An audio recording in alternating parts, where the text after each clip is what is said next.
ലാലേട്ടൻ എന്ന് പറയുന്ന ഒരാൾക്കുള്ളൊരു ഗ്രേസ് ഉണ്ട്. നമ്മൾ ഇത്ര സ്വർഗത്തിലാണ് വർക്ക് ചെയ്യണേ.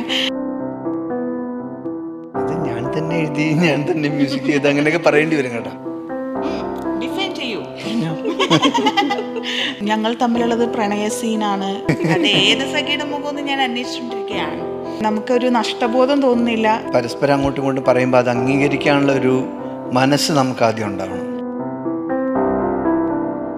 തനിയെ പാടും പാട്ടുകളിൽ സഖിനിൻ പൂമുഖം വിടരുന്നു. അങ്ങനെ ചിന്തിക്കുന്ന ഒരു ആക്ടറാണെങ്കിൽ ഒരിക്കലും വളരാൻ പറ്റില്ല. അത് നമുക്ക് മിക്ക സെറ്റുകളിൽ നിന്നും ചിലപ്പം കിട്ടാറില്ല.